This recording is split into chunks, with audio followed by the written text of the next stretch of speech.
right, guys and gals of AP, let's kind of review over nominations and campaigns from Chapter 9, and I'm going to finish with financing a campaign. It's really important that you guys understand that, so we're going to kind of go over that a little bit tomorrow, as well as talk about party polarization and probably look at an FRQ in the making. All right, so let's kind of go back over this real quick.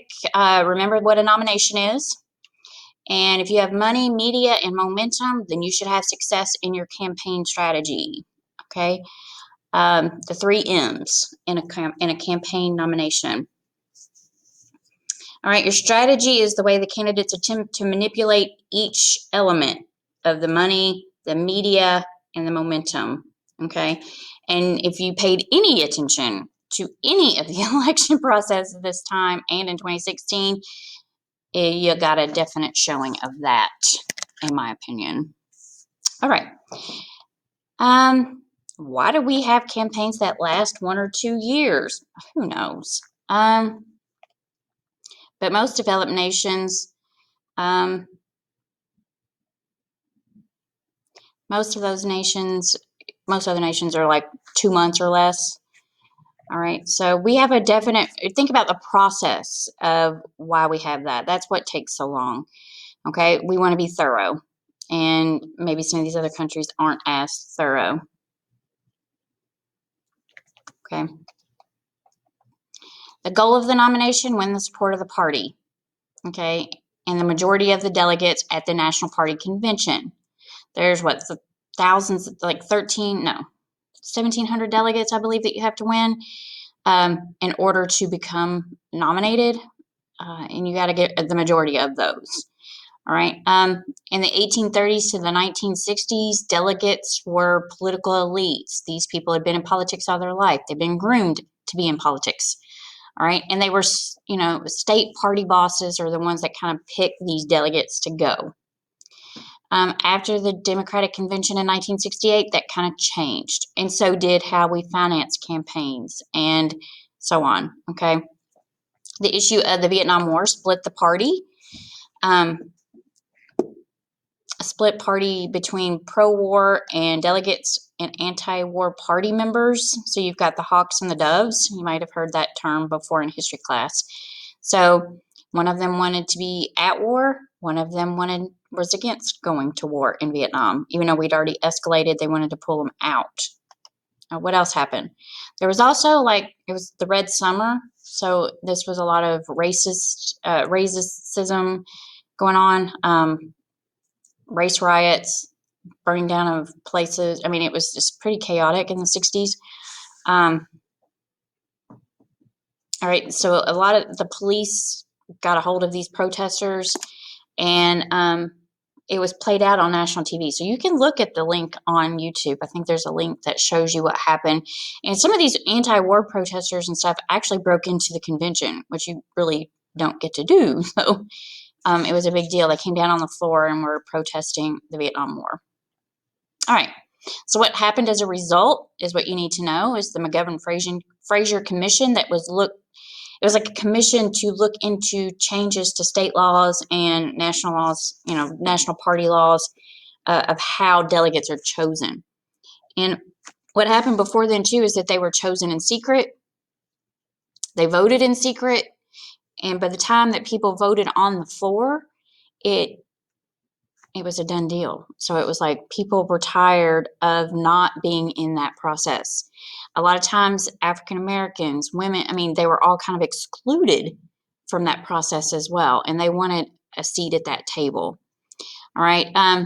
So what was the recommendation? It was to open up the selection process of delegates via primary elections and or caucuses. All right. So the primaries are pretty new, or at least the way that we do things. Okay. All right. So changes, they were enforced by state laws because remember, federalism, one of the things that the states take care of is elections. Okay.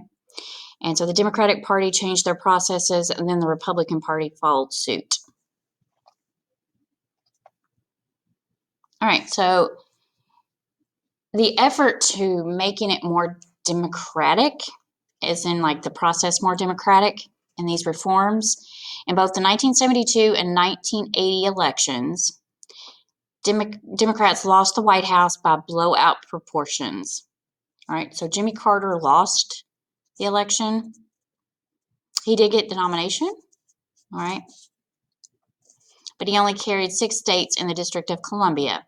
In 1980, which put him 5 states ahead of the George McGovern 72 finish. So McGovern was easily handed his walking papers by Nixon in 1972.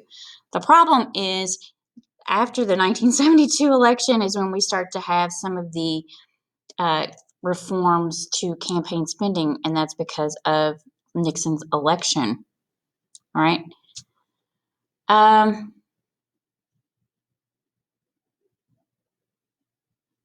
So now after and because of this process as well, we have another process known, there's a new category of delegates to the convention called superdelegates. This was a way for the Democratic Party to appease the rich donors, so to speak, and to keep that elite feeling that had been a part of their party for a long time. All right. So what happens is these superdelegates consist of party leaders and elected Democrats who would come to the 84 convention. They don't have any ties to any candidate whatsoever, and then they would vote on, and they're supposed to be like the moderate voting, I don't know, what do you call them, force. Okay, so like you've got the Democrats that come and they're going to vote Democrats, just doesn't care. And then you've got the moderate ones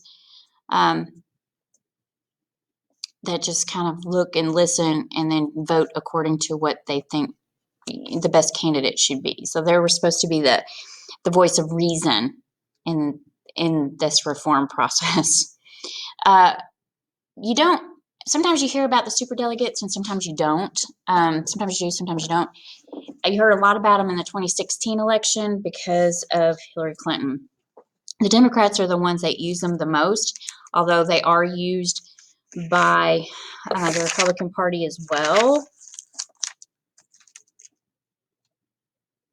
I'm trying to see what the percentage was. I'll have to find that. All right, moving on.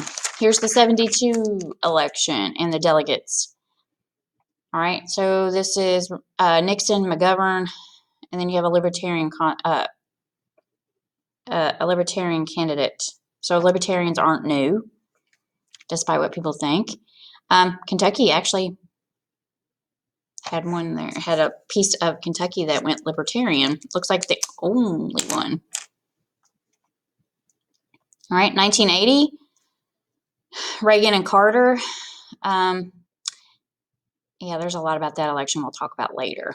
But yeah, you've got, look at this in the electorate that voted for him and the electors that he received. All right, the 2020 Democratic Party presidential primary and caucus, again, will be a series of electoral contests organized by the Democratic Party to select the 3,768 delegates to the convention. Okay, usually you get these delegates through you win in the primary. Okay, so this was to determine the Democratic candidate. All right, the elections will take place in all 50 states, the District of Columbia, and the 5 territories. All right. And an extra 764 delegates are unpledged. They're super delegates.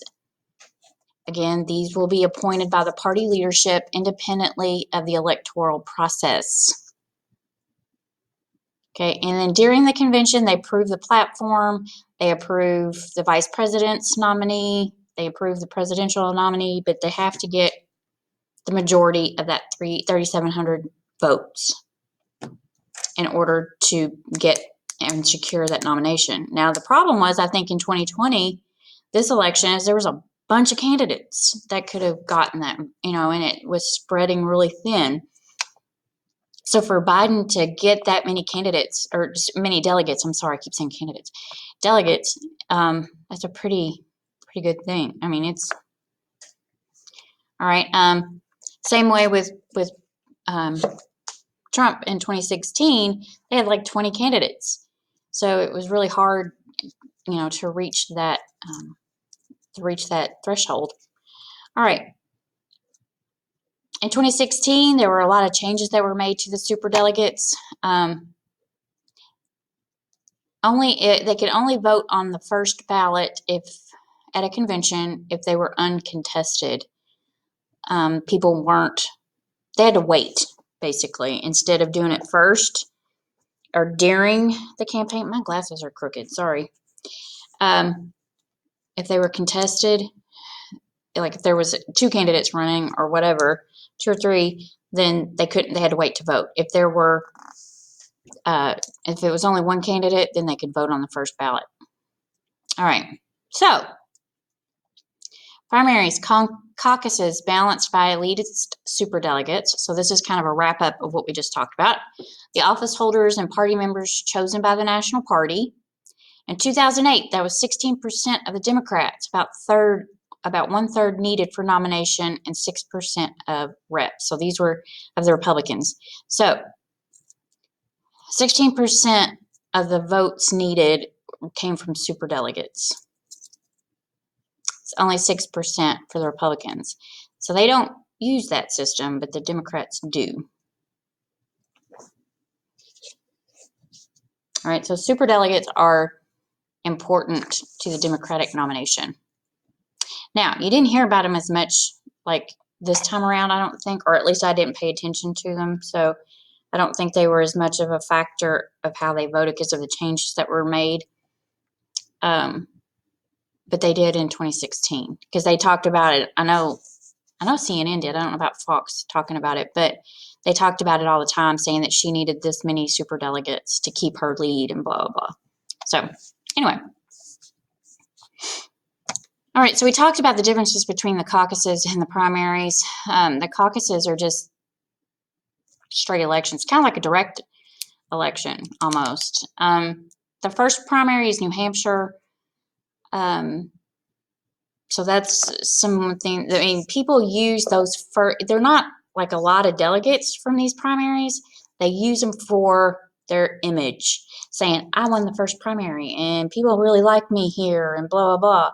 That's kind of what they use them for. And if they can gain the first couple, they can gain momentum. So it was really like when Hillary was running in 2016, she came in 3rd in the primary.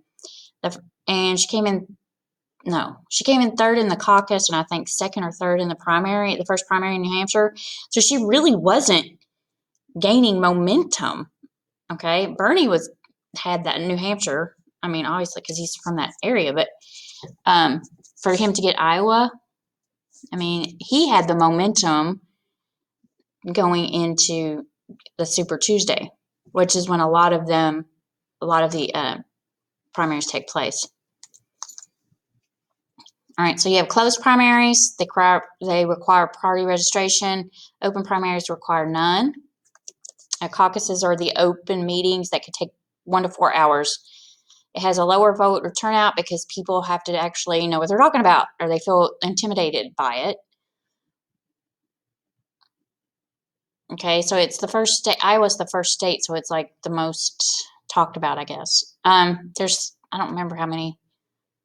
About 12 states like Arizona, Nevada. Those are all caucus states. All right, so front loading.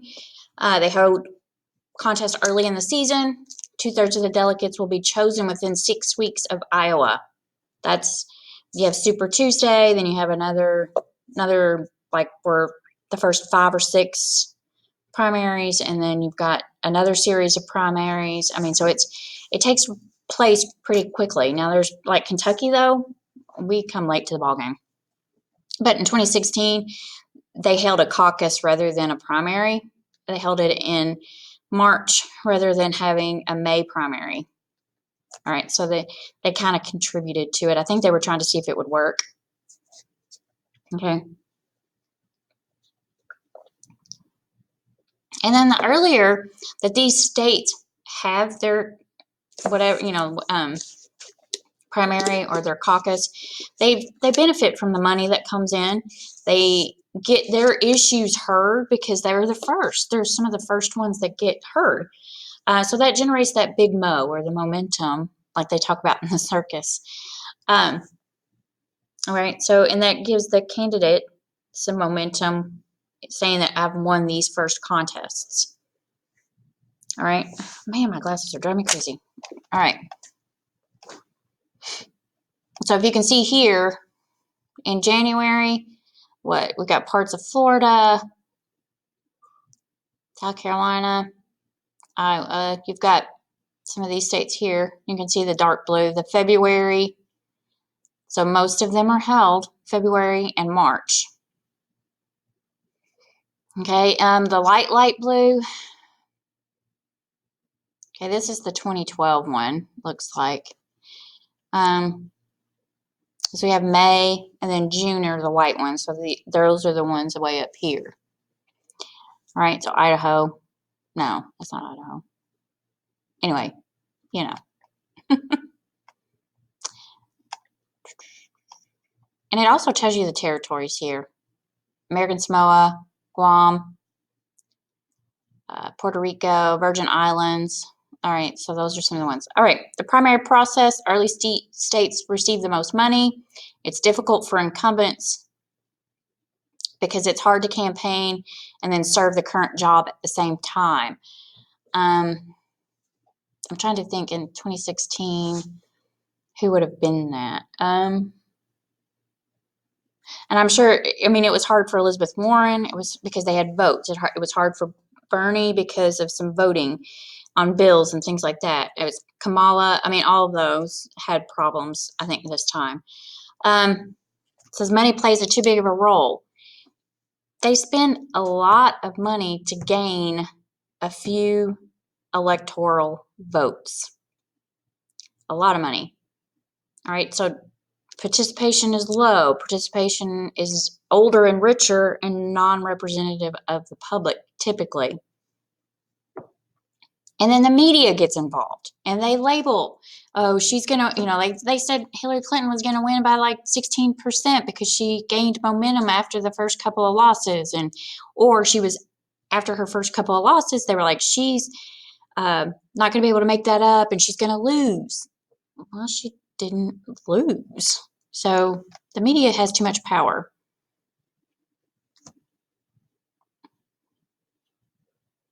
All right. The other the media coverage, there's a couple of forms of it talking about like half the budget of a campaign goes to TV ads and being on TV. But they also try to get known and have some kind of what do you call it? Free publicity. The person that comes to mind from Kentucky is Rand Paul. He's very good at it. Whether you agree with him or not, he's very good at getting free attention. Like, I'm not going to vote for this bill because that's an issue. Okay. Who else? Massey got some free attention here because he refused to vote for a couple of bills that were going through. All right. Like some of the relief bills, I think is what it was, if I remember correctly, but I don't remember. But I know that he was grandstanding a lot. So he was trying to get free news media. Okay.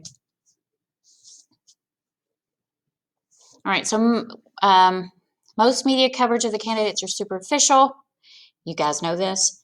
The covering of events of the day where the candidates went, the size of the crowds, President Trump liked that, talking about the size of the crowds and how everybody came to hear him speak. You have also what they call horse race journalism. That's kind of like if you ever watched an episode of The Circus, that it's horse race journalism. It's just talking about it's covering polls, performance in the primaries. It's like interviews with the candidates, that kind of thing. Publishing pictures of them being everyday people. All right. I don't know, but Hillary looked really uncomfortable there, whereas Obama looked like he's at home there. I think that probably hurt her. Um, Party platform, we already know that. All right, so how to raise money. Direct mail is one method of raising money. I got, I don't know how many envelopes in my mailbox talking about raising money for candidates. All right. All right. So if I have, I guess because I've signed up in the past or have signed up something, a petition, or I don't know, I don't even know how they got my number, but they did. And so if I've supported issues in the past, or if your parents, or if you have, because some of you can vote or will be able to vote next time, they will give your name out. Okay. If you've supported this candidate in the past, or if you supported a similar issue that they are with, I guess, then that they support, then they will be calling on you to give them money. So prevalent ways to meet or to get reached voters, one of them is by direct mail. Then we have social media, which is, big, especially the past few elections, especially 2016 played a big part. There was some hubbub this time because they've had to censor things, and people were, whether you agree with it or not, I'm sure that Facebook and Instagram and stuff will have court cases pending somewhere, okay, because they were trying to regulate the internet. We talked about Bob Dole in '96 being the first president to use the internet for his platforms. 2008, Pew Research said that 29% went online to do research. Okay, so there is a change. Some of them say 29% said in 2020 it changed their minds once they started doing social media research and other things, compared to 10% in 2008. So social media does play a part because it's such a part of our life. I mean, our president tweets nonstop. I haven't looked at the tweets today, but I'm sure that they've been a lot. Okay. Sometimes that's how we find out policies that are coming up, is through his tweets. But a lot of not just candidates, but people that are in office, famous people, they use it to get their platforms across. All right, so here's it says vote from home. All right. So what does this say about the social media and elections? They take over all aspects of fundraising. They collect data for mailing lists. They will give those out. The more people learn from ads in the internet than they do by actually researching the candidates and talking to them and asking their opinion. But a lot of people that were polled also said they don't trust social media. So yeah, that's kind of a double standard there, don't you think? All right, so let's talk about organizing a campaign just very quickly. It's not on here, but let's talk about it. All right, those candidates that don't, or they try to run their own campaign, they're going to not be as successful. All right, so every campaign has things that they need in order to be successful. All right, so they have to have a campaign manager. All right, and this person they try to run their, they organize like the events that they're going to go and be seen at, how they practice their, they do the day-to-day responsibilities, making sure that the candidate gets where they need to go and that kind of thing. You also have to have a fundraising person. All right. You have to have a campaign counsel, because you will face, there is a myriad of campaign finance law that you need someone that has that background to make sure that you are raising money correctly. If not, you don't want to get in trouble for not writing down all the names of your donors, how much they did, making sure that people didn't donate too much or whatever. right? So you have to make sure that you're in compliance. And you don't want to have to do that if you're running for that office. You need a media and campaign consultant. You need someone that can make you look good on the social media, someone that takes care of your tweeting or your Instagram account or Facebook. You need somebody that can help you organize your commercials and what platforms you wanted to get out. You also have to have a campaign staff that can organize like the grassroots efforts that go around to the door, knock on doors, and make sure that envelopes go out right. And so doing the monotonous, tedious work of a campaign. All right. All right. You have to have advance workers so that they know when you come into a certain area to campaign that they're ready to go, that you don't have to wait around because everything's got to be quick. You don't have a lot of time. You need to get someone in there that's good with research because they're the ones that need to do the polling.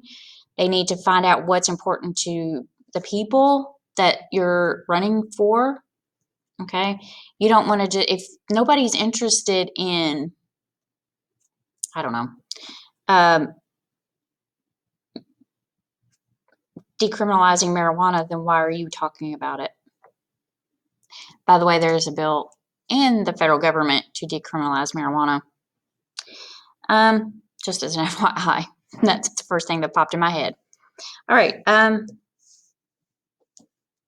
So they're the ones the advance workers help plan the events. Okay.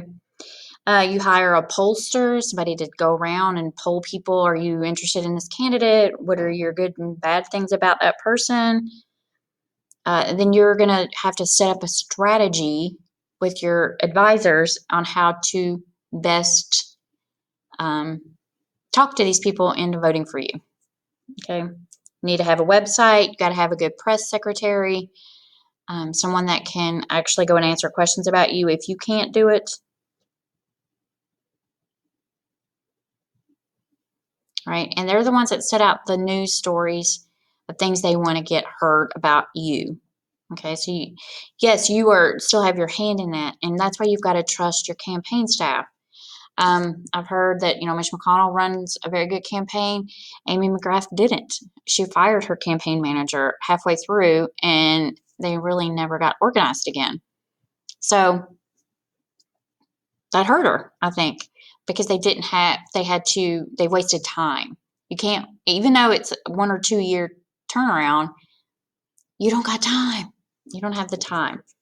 And the problem is too, is there is a declining interest in working on campaigns. Nobody wants to do it. A lot of it's free. You're volunteering. And usually it's by young people that do feel that. Now you've got older people that have more time on their hands and stuff like that, but they also have other things that they have to worry about, and they may be more prone to falling or doing something, getting hurt, so they don't want to go out and campaign. They might do the stamps and mailings and maybe phone calls here and there, but it's going to be primarily young people that work these campaigns. And as you know, they have a declining interest in politics altogether. All right, so they're not going to really work a campaign. So if you look on page 267, to 2008, it went from 15 and 20% in 1976 to 1978 down to maybe 11% in 2008. And it's even lower now. All right. You have people probably more my age, but they're not as able because of job responsibilities or children or whatever to do it. All right. So it's going to be really hard to get good campaign workers to and volunteers to help with campaigns. So I think that's part of the reason why the media and the social media and the TV have become such a way, I guess, of people finding out that information. the easier way, because they don't have the younger people that are more apt to help. All right. So, thinking about organizing that campaign. So, how do money and campaigning go together? Well, as you can imagine, it's very expensive to run for a political office. When you have a senator race in South Carolina, typically you might, in any state, not just South Carolina, but any state, you might spend $2 million running a campaign for a Senate race. Maybe. This year in South Carolina was the most expensive Senate race at over $8 million. Think what you could do with $8 million as far as like a community, right? But that's a lot of money to spend on a campaign. So they're trying, and it seems, I think if I read correctly, that this presidential election was the most expensive in history. Second place was 2016. I think third place was 2008. So the costs have kind of gotten more and more and more as time has gone on. Now, does that mean candidates are getting less and less, or does that mean that they can't? Who knows? But it is expensive to run for office. So a lot of times, some of these people are left out because they don't have that money backing them, and they can't raise that money because they don't have either the name or whatever momentum to get that money coming in. All right, so let's look at campaign finance just as a run through here. There was a federal campaign act created in 71, but it was just saying that you had to give lists of donors and things like that. 74, things got real. Okay. And so 1970s, we had Watergate, rising costs of campaigns and interest lobbies, things like that. And then you had the National Common Cause and National Committee for an Effective Congress. They led, Common Cause is something you'll hear even recently in 2010, because they even updated the campaign finance laws in 2010. Okay, so Common Cause and National Committee for an Effective Congress led the drive for campaign finance reform. This was after Watergate happened. This was after just like inflation started to hit. So it was, the rising cost, they were trying to keep it down and trying to keep it fair. Because usually if you had more money to spend, yeah, you're going to get your name out there more. All right, so what did the Federal Election Campaign Act in 1974 do? First of all, the purpose of it was to report requirements for contributions, meaning they limited expenses, how much they could spend on media or other things. They also said you can't take in a whole lot of money. All right. All right. So that sounds really good. That's kind of where we want things. We want to make it fair. Okay. They also created the Federal Election Commission, which was responsible for overseeing and making sure that all the donors to any campaign they were legitimate, that they wrote them all down, that all of their contributions were exposed, and that kind of thing. Making sure that everybody was, and following the campaign finance laws. The Presidential Election Campaign Fund was also created during this time. And what that does is, like, on your tax returns, it'll ask if you want to donate to a political party. Donate $3 to whatever political party you want to vote, give it to. And then they take that money and they divide it up amongst the people running for office. All right, it's supposed to be fair. But if you take that money, you can't get other people to donate to your campaign. All right.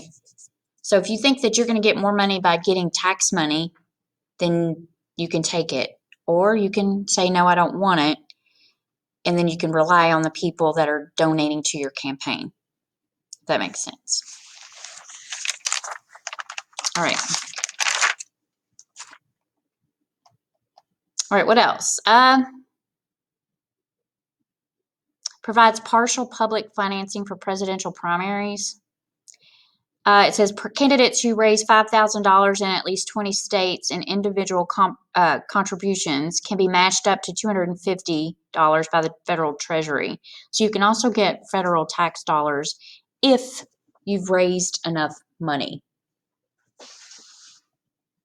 Okay. If it's accepted, that means that you, as a candidate, agree to limit your campaign expenditures, like how much you're spending, to the amount prescribed by law. That means you can't go over it and say, oops, my bad. Okay. You can't spend any more than this amount, this X dollars on TV ads. Your money can't go, but this X amount can only go for TV ads, and you can't spend any more than that taxpayer money on TV ads. So I hope that sounds right. Doesn't sound right to me either, but it means that you have a X amount of dollars. If you use federal tax money or federal dollars from the Treasury to help finance your primary, they allot you so much money to spend on media. You can't go over it. Okay. If you do, then you have to pay everything back, I think is what it is.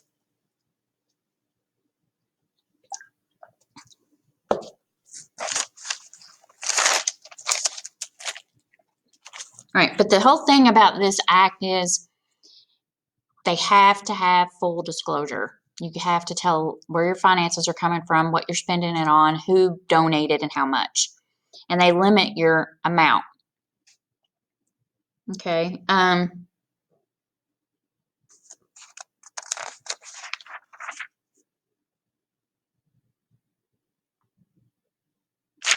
All right. I was trying to see if they had put the amounts in here, but I don't think they did. All right. So what is the limit? You have $2,800 per election for individual contributions. Only $2,800 to that person. Now you can donate all you want to the party, but you can only vote so much or donate so much to a person. Okay. $2,000 per election per committee, that whatever committee you're on, say the committee for Republican reelection, you can only donate $2,000. Okay. PACs or political action committees, you can donate up to $5,000. Okay. So we'll talk about, you all should know what PACs are. All right. So those are the spending limits. Now, the Supreme Court gets involved in 1976. And Buckley versus Valeo, which is one of the court cases that you need to know, they challenged the federal election, the FECA, or the Federal Election Campaign Act, saying that by limiting, their thing was that if you put a limit on amounts that are donated, especially like by individuals, then it's a violation, that it's unconstitutional. And I will post, I think I posted the court case. I know I posted one. No, it was Bush versus Gore. I may publish this one as well, just so you can take a look at it. But it struck down the limitation on the amount that individuals could donate to their own campaigns. I was trying to see.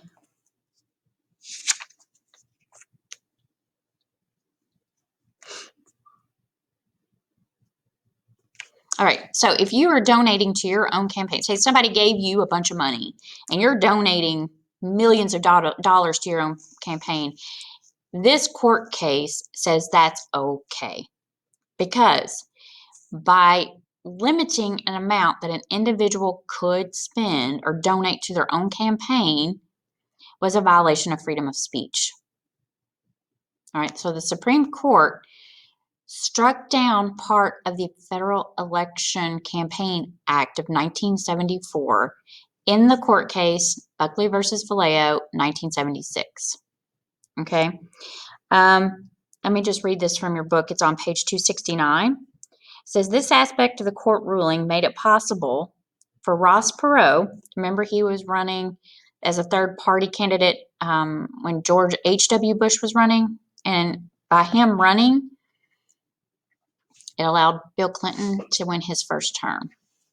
Okay, so this aspect of the court ruling made it possible for Ross Perot to spend over $60 million of his own fortune on his independent presidential candidacy in 1992, and for Mitt Romney to spend $44 million out of his own pocket in pursuit of the Republican presidential nomination in 2008. All right, so he was running against, Mitt Romney ran against who? Obama in 2008. Obama had a lot of people donating him money. Okay, so Mitt Romney was using his own fortune to get elected. And it was made possible through Buckley versus Valeo. Now, I think 2020,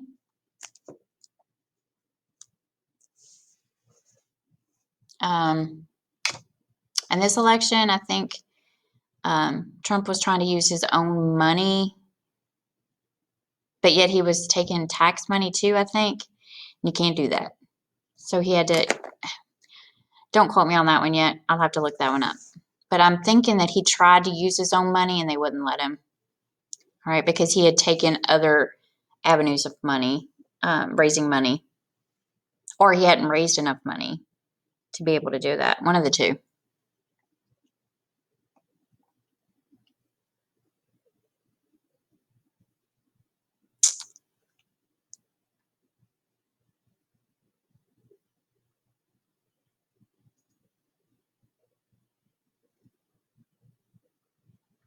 All right, I was trying to find them. Now, you need to know, all right, Buckley versus Valeo struck down a part of the FECA. Okay. Now, you also need to know about soft money. All right, these were contributions intended to be used for party building expenses or generic advertising. So it wasn't to one candidate, it was to the whole party. And they were supposed to divvy up that money. Well, you know darn good and well that they don't always do that, more than likely. All right, so this is going to be a loophole for the limits of the FECA. So remember, the FECA said you could only spend this much money per, an individual can only spend this much money. Well, that's struck down by Buckley versus Valeo. Then it says you also can only spend, what was it? PACs could give up to $5,000 per election. And then you've got committees that could give $2,000 per election. All right, soft money.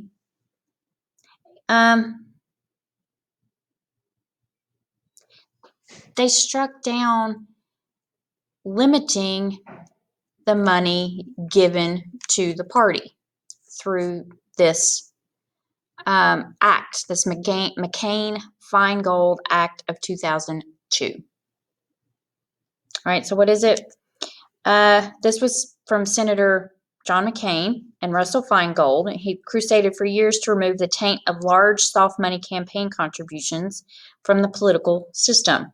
Their efforts finally came to fruition in 2002 when their bill was passed by the Congress and signed by law George W. Bush. It says the main provision of this act was to ban soft money contributions. All right, so these are given to the party, and the party fundraises and builds endorsements for their campaigns. For like it was mainly used for presidential campaigns. They're not going to be used typically for Senate or House campaigns. Okay. In addition, it says it also prohibited corporations and unions from using their general treasury funds to pay for electioneering communications in the last 60 days of federal campaigns. However, in 2010, Citizens United versus the FEC said it was a restriction on free speech. Okay, so what does that mean? Well, the intent was to make it fair for everybody involved, including incumbents, when they're going and campaigning, because you know that they have an upper hand, so to speak, in raising money. Those people that are not in office and that are trying to beat an incumbent usually have a harder time raising money, unless saying that the candidate did something completely and totally wrong.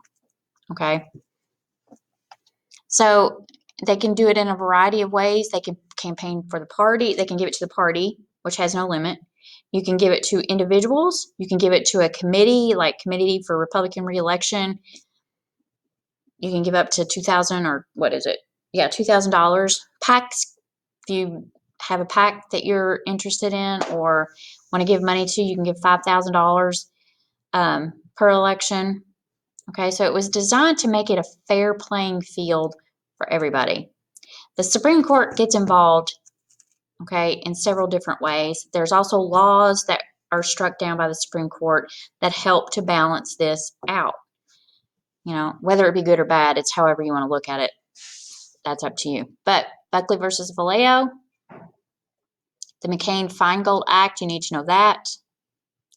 And then what I was saying, the Citizens United was quoted a lot during this election in talking about campaign finances. All right, corporations were limited, and unions, they weren't allowed to talk about political candidates.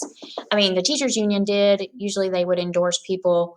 But for the most part, like some of the, was it Ford and some of those unions, they weren't allowed to talk about it. They weren't allowed to coordinate money to give to a campaign. Well, in 2010, that changes, okay? Under this act,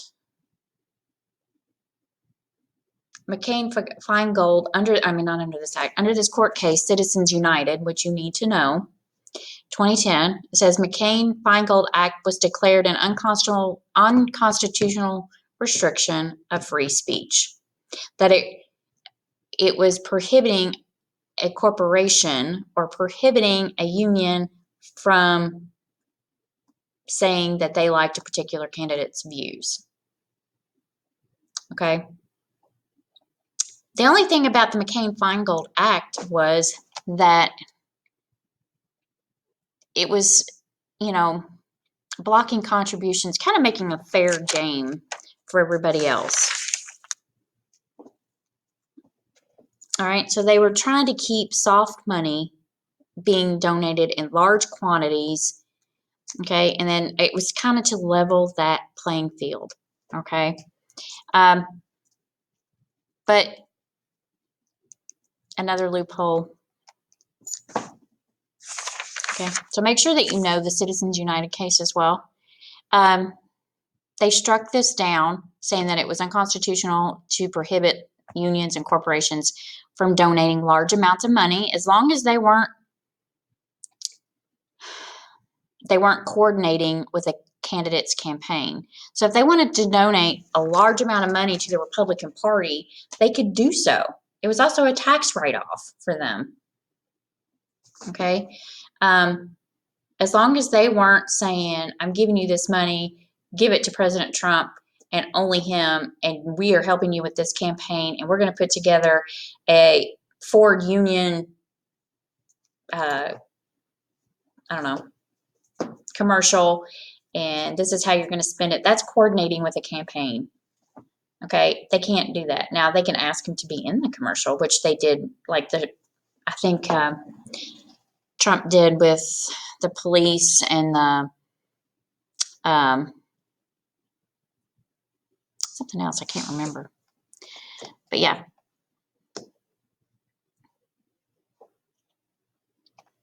All right. So this is how people are getting around campaign finance laws.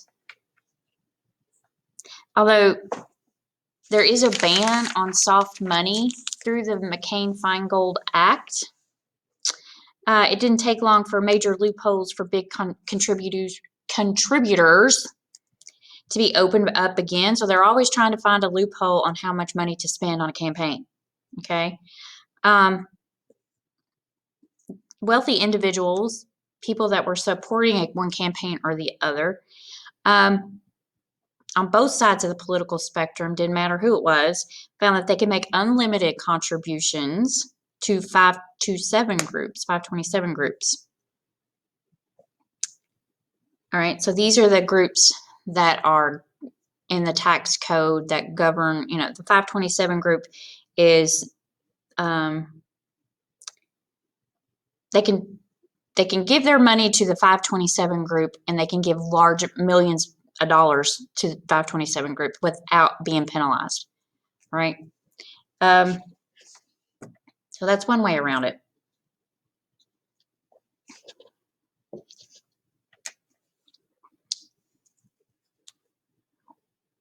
All right, there was a court case that was brought against these 527 groups.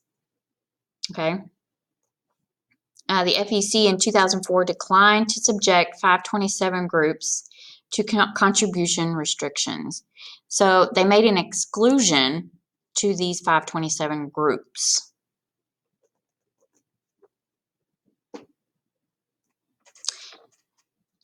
All right, as long as they don't make like up in your face endorsements of a candidate, they can donate as much money to these groups as possible, as they want, with no limit.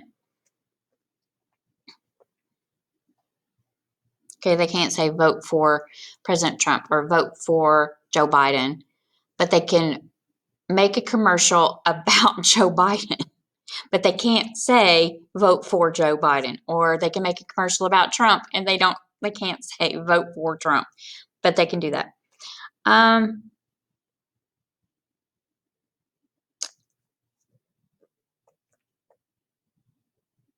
In 2010, 501c groups emerged as vehicles for unlimited political groups. I couldn't remember where they came in. So it was in 2010 that these 501c groups, these are nonprofits that could remain anonymous, and they could put large amounts of money anywhere they wanted to. But it says, unlike 527 groups, they have to be exposed. All right. 501c groups cannot spend more than half their funds on political activities. So these are, say if I took in $1 million in my nonprofit group, I could spend $500,000 on a particular candidate if I wanted to. And it's a tax write-off. But it's a nonprofit, usually doesn't pay taxes, but whatever. All right, and we'll talk a little bit more about these tomorrow on Tuesday. I don't want to spend the whole thing on it, but if you have questions, I know there is a lot of questions. All right. So because all these reforms were taking place, like you've got the 527 groups, you've got the 501c groups, you've got people making individual contributions being struck down in Buckley versus Vallejo and Citizens United and all of those groups. Political action committees start to take hold. Okay. So before the 1974 reforms, corporations were basically and technically forbidden to give money to any group. All right. They were trying to keep the corporations out of it. Unions can make indirect contributions, but they couldn't explicitly say, the police union for Donald Trump. I mean, they couldn't do that. So these reforms created a new way of campaigning for money and trying to get endorsements from big unions and big corporations. All right, so interest groups. What are interest groups? So think about what they do. So like you've got the NRA. You've got, that's a big one. Let's just use that one. Everybody knows what that one is. They can form political action committees, or they can form PACs, and they can channel large groups of money to campaigns, larger contributions than allowed by individuals. So you've probably got the big individuals that give money, all right? You've got big individuals that can give, and they probably give the limit if they really think they have a chance. And then you've got the NRA that forms a political action committee, say, to not limit the Second Amendment. All right, I don't know. And they can give whatever money they make. Say they make $10 million, they can give it to whatever candidate they want. All right, and they can give this without getting in trouble. All right, so, but they've got those millions of dollars, probably, and if they really want to, they can get an endorsement from that committee. Then it's a little bit easier for them.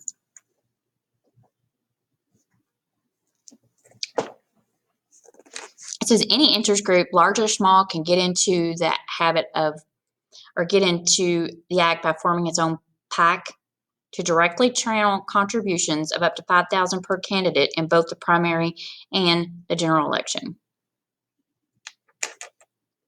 The FEC reported in 2008 that there were 4,611 PACs, which contributed $412 million to House and Senate candidates during the 2007-2008 election cycle.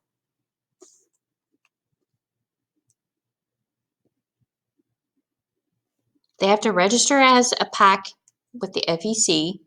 They have to be approved, and then puts money into the PAC coffers.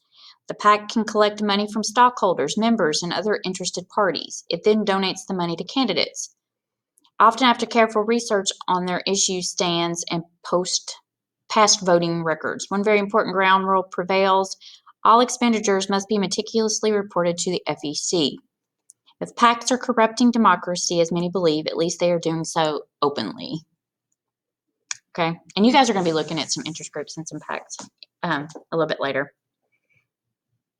It says candidates need these PACs because like this high interest, high tech campaign is expensive. If you look on page 271, it'll show you. Like AT&T contributed $3.1 million in 2008. 47% of it went to Democrats. National Auto Dealers Association amount contributed $2.8 million, and 34% was given to Democrats.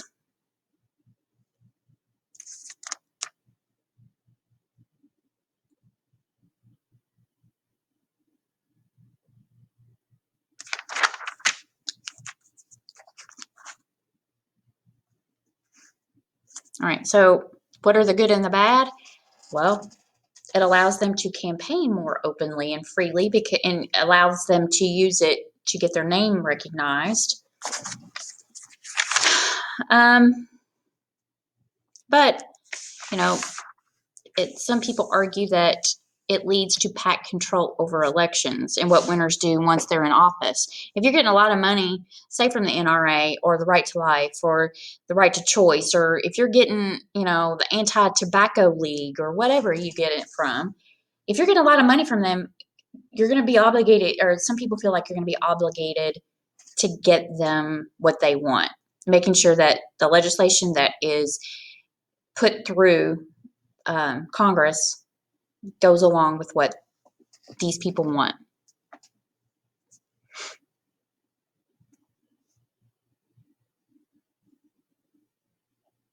All right, but most PACs give money to the people that have the same beliefs that they do. Okay, they give them to so whether you think there's a lot of campaign money going through, yes, there probably is. The critics say that they're controlling the system, and they probably have a lot more